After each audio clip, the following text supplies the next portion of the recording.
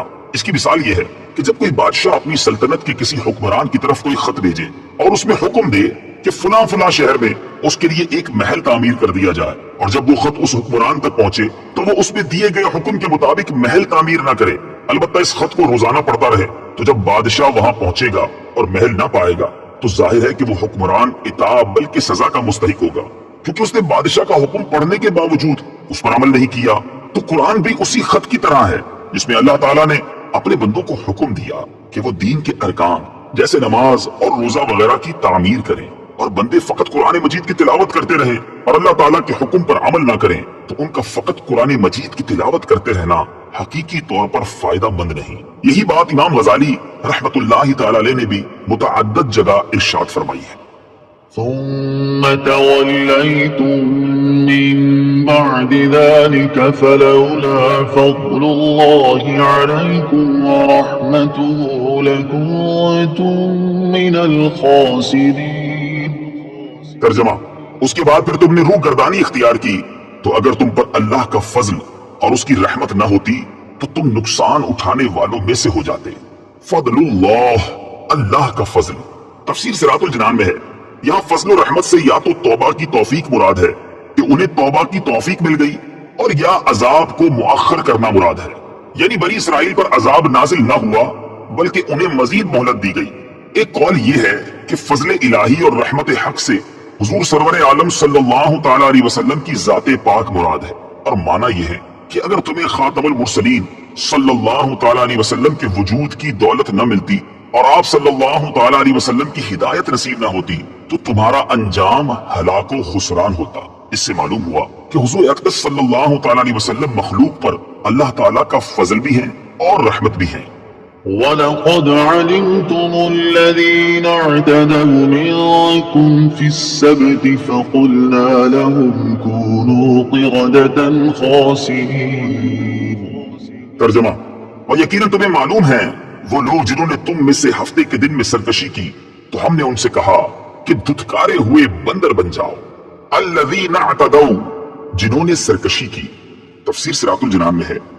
شہر ایلا میں بنی اسرائیل آباد تھے، انہیں حکم تھا کہ ہفتے کا دن عبادت کے لیے خاص کر دیں اور اس روز شکار نہ کریں اور دنیاوی مشاغل ترک کر دیں۔ ان کے ایک گروہ نے یہ چال چلی کہ وہ جمعہ کے دن شام کے وقت دریا کے کنارے کنارے بہت سے گڑھے کھودتے اور ہفتے کے دن ان گڑھوں تک نالیاں بناتے جن کے ذریعے پانی کے ساتھ آ کر مچھلیاں گڑھوں میں قید ہو جاتی، اور اتوار کے دن انہیں نکالتے اور کہتے کہ ہم مچھلی کو پانی سے ہفتے کے دن تو نہیں نکالتے۔ یہ کہہ کر وہ اپنے دل کو تسلی دے لیتے۔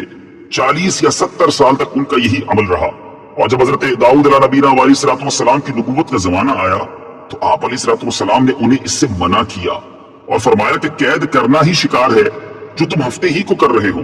جب وہ باز نہ آئے تو آپ علیہ الصلوۃ والسلام نے ان پر لعنت فرمائی اور اللہ تعالیٰ نے انہیں بندروں کی شکل میں مسخ کر دیا۔ بعض مفسرین نے فرمایا کہ نوجوان بندروں کی شکل میں اور بوڑھے خنزیروں کی شکل میں مسخ ہو گئے۔ ان کی عقل اور حواس تو باقی رہے مگر قوت گویائی زائل ہو گئی اور بدنوں سے بدبو نکلنے لگی۔ وہ اپنے اس حال پر روتے رہے یہاں تک کہ 3 دن میں سب ہلاک ہو گئے، ان کی نسل باقی نہ رہی، اور یہ لوگ 70,000 کے قریب تھے۔ اس واقعے کی مزید تفصیل سورہ اعراف کی آیت 163 تا 166 میں آئے گی۔ حیلہ کرنے کا حکم۔ یاد رہے کہ حکم شرعی کو باطل کرنے کے لیے حیلہ کرنا حرام ہے، جیسا کہ یہاں مذکور ہوا، اور حکم شرعی کو کسی دوسرے شرعی طریقے سے حاصل کرنے کے لیے حیلہ کرنا جائز ہے، جیسا کہ قرآن پاک میں حضرت ایوب علیہ السلام کا اس طرح کا عمل سورہ صاد آیت نمبر 44 میں مذکور ہے۔ فجعلناها نكالا لما بين يديها وما خلفها وموعظة للمتقين۔ ترجمہ، تو ہم نے یہ واقعہ اس وقت کے لوگوں اور ان کے بعد والوں کے لیے عبرت اور پرہیزگاروں کے لیے نصیحت بنا دیا۔ نکالن عبرت تفسیر صراط الجنان میں ہے۔ اس سے معلوم ہوا کہ قرآن پاک میں عذاب کے واقعات ہماری عبرت و نصیحت کے لیے بیان کیے گئے ہیں، لہٰذا قرآن پاک کے حقوق میں سے ہے کہ اس طرح کے واقعات و آیات پڑھ کر اپنی اصلاح کی طرف بھی توجہ کی جائے۔ وَإِذْ قَالَ مُوسَى لِقَوْمِهِ إِنَّ اللَّهَ يَأْمُرُكُمْ أَن تَذْبَحُوا بَقَرَةً قَالُوا أَتَتَّخِذُنَا هُزُوًا قال أعوذ بالله أن أكون من الجاهلين قالوا ادع لنا ربك يبين لنا ما هي قال إنه يقول إنها بقرة لا فارض ولا بكر عوان بين ذلك فافعلوا ما تؤمرون قال ادع لنا ربك يبين لنا ما لونها قال إنه يقول إنها بقرة صفراء فاقع لونها تسر الناظرين قالوا ادع لنا ربك يبين لنا ما هي إن البقرة شابه علينا وَإِنَّا إِن شَاءَ اللَّهُ لَمُهْتَدُونَ۔ ترجمہ اور یاد کرو جب موسیٰ نے اپنی قوم سے فرمایا بے شک اللہ تمہیں حکم دیتا ہے کہ ایک گائے ذبح کرو، تو انہوں نے کہا کہ کیا آپ ہمارے ساتھ مذاق کرتے ہیں؟ موسیٰ نے فرمایا میں اللہ کی پناہ مانگتا ہوں کہ میں جاہلوں میں سے ہو جاؤں۔ انہوں نے کہا کہ آپ اپنے رب سے دعا کیجئے کہ وہ ہمیں بتا دے کہ وہ گائے کیسی ہے۔ فرمایا اللہ فرماتا ہے کہ وہ ایک ایسی گائے ہے جو نہ تو بوڑھی ہے اور نہ بالکل کم عمر، بلکہ ان دونوں کے درمیان ہو، تو وہ کرو جس کا تمہیں حکم دیا جا رہا ہے۔ انہوں نے کہا آپ اپنے رب سے دعا کیجئے کہ وہ ہمیں بتا دے اس گائے کا رنگ کیا ہے۔ فرمایا کہ اللہ فرماتا ہے کہ وہ پیلے رنگ کی گائے ہے جس کا رنگ بہت گہرا ہے، وہ گائے دیکھنے والوں کو خوشی دیتی ہے۔ انہوں نے کہا آپ اپنے رب سے دعا کیجئے کہ ہمارے لیے واضح طور پر بیان کر دے کہ وہ گائے کیسی ہے، کیونکہ بے شک گائے ہم پر مشتبہ ہو گئی ہے، اور اگر اللہ چاہے گا تو یقیناً ہم راہ پا لیں گے۔ وَإِذْ قَالَ مُوسَى اور جب موسیٰ نے فرمایا، تفسیر صراط الجنان میں ہے۔ ان آیات میں یہودیوں کو جو واقعہ یاد دلایا جا رہا ہے اس کا خلاصہ یہ ہے کہ بنی اسرائیل میں ایک مالدار شخص عامیل کو اس کے عزیز نے خفیہ طور پر قتل کر کے دوسرے محلے میں ڈال دیا تاکہ اس کی میراث بھی لے اور خون بہا بھی، اور پھر دعویٰ کر دیا کہ مجھے خون بہا دلوایا جائے۔ قاتل کا پتہ نہ چلتا تھا۔ وہاں کے لوگوں نے حضرت موسیٰ علیہ السلام سے درخواست کی کہ آپ دعا فرمائیں کہ اللہ تعالیٰ حقیقت حال ظاہر فرمائے۔ اس پر حکم ہوا کہ ایک گائے ذبح کر کے اس کا کوئی حصہ مقتول کو مارے، وہ زندہ ہو کر قاتل کے بارے میں بتا دے گا۔ لوگوں نے حیرانی سے کہا کہ آپ علیہ السلام ہم سے مذاق کر رہے ہیں، کیونکہ مقتول کا حال معلوم ہونے اور گائے کے ذبح کرنے میں کوئی مناسبت معلوم نہیں ہوتی۔ اس پر حضرت موسیٰ علیہ السلام نے جواب دیا میں اس بات سے اللہ تعالیٰ کی پناہ مانگتا ہوں کہ میں مذاق کر کے جاہلوں میں سے ہو جاؤں۔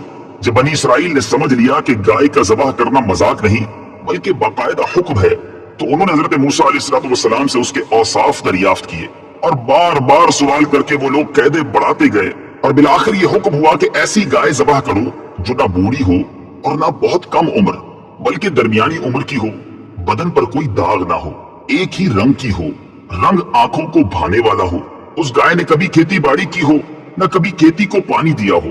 آخری سوال میں انہوں نے کہا کہ اب ہم انشاءاللہ عز و جل راہ پا لیں گے۔ بہرحال جب سب کچھ طے ہو گیا تو ان کی تسلی ہو گئی، پھر انہوں نے گائے کی تلاش شروع کر دی۔ ان کے اطراف میں ایسی صرف ایک گائے تھی۔ اس کا حال یہ تھا کہ بنی اسرائیل میں ایک صالح شخص تھے، ان کا ایک چھوٹا بچہ تھا، اور ان کے پاس ایک گائے کے بچے کے علاوہ اور کچھ نہ رہا تھا۔ انہوں نے اس کی گردن پر مہر لگا کر اللہ تعالیٰ کے نام پر چھوڑ دیا اور بارگاہ حق میں عرض کی یا رب عز و جل، میں اس بچیا کو اس فرزند کے لیے تیرے پاس ودیعت رکھتا ہوں تاکہ جب یہ فرزند بڑا ہو تو یہ اس کے کام آئے۔